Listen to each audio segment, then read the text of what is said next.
En la política como en la vida los errores suelen pagarse muy caros. Colapso. Especialmente, cuando las circunstancias llegan a una especie de confluencia que se convierte en una fuerza indetenible que apunta en una dirección absolutamente contraria a quien se empecina en no adaptarse o cambiar. Nicolás Maduro es el mejor ejemplo de lo que queremos ilustrar. Pero en honor a la verdad, la historia está llena de casos demasiado elocuentes de líderes que se cerraron a toda posibilidad de oxigenación en sus sistemas políticos, cuyo resultado directo fue el socavamiento de los mismos en conjunto con sus fuerzas sostenedoras. En Venezuela, todos los caminos apuntan a una realidad: el inexorable finiquito de un gobierno anquilosado a unas ideas de gestión que han paralizado o minimizado las respuestas efectivas a los grandes problemas nacionales, de por sí, originados a partir del mismo caldo de cultivo. Nicolás Maduro ha tenido todas las oportunidades posibles para abrir el compás y capear las turbulencias políticas y económicas.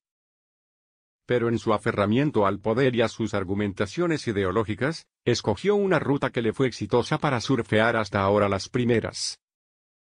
Políticamente, Maduro ha ganado tiempo y mucho, pero dejó crecer bárbaramente las complicaciones de las segundas.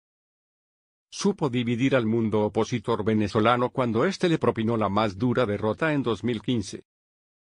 Rápidamente reaccionó y comenzó a intrigar para diluir y dispersar el alineamiento masivo que habían conquistado las fuerzas políticas opositoras con el descontento generalizado de la población en el marco de la llamada unidad.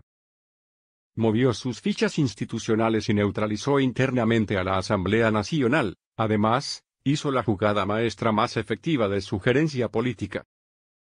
Llenó de dudas al país sobre el liderazgo opositor, y rompió el respaldo masivo que la población descontenta pero no partidaria le había dado a este.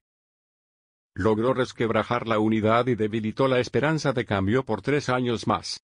Pero como suele ocurrir en estos casos, dejó cabos sueltos. Siendo así que, la Asamblea Nacional, aún completamente ninguneada en lo interno, logró amalgamar apoyos internacionales a su causa que hoy constituyen una derrota política de mayor envergadura inclusive que la de 2015 para Maduro.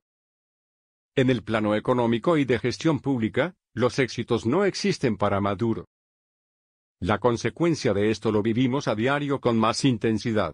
Su apego a la fórmula ideológica que defiende ha sido taxativa. 2019 es el año del colapso de los servicios públicos en todo el país. Más allá de los reiterados intentos de la propaganda oficial de convencernos de la tesis del sabotaje, el 87% de los venezolanos sabe perfectamente quién es el responsable de todo. Un colapso anunciado durante muchos años. Especialistas del área económica, ingenieros hidráulicos y eléctricos, entre otros, tanto nacionales como internacionales, declararon la inminencia del colapso actual. La respuesta del gobierno fue encarcelarlos o abrirles procedimientos judiciales intimidatorios para evitar que siguieran explicitando la realidad en los medios de comunicación. Pero todo tiene su tiempo y este ya no puede ser controlado por métodos políticos.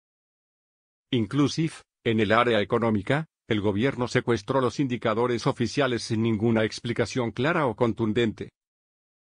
Para con ello, intentar ocultar el deterioro sin par en la región, que ha venido sufriendo el sistema económico venezolano.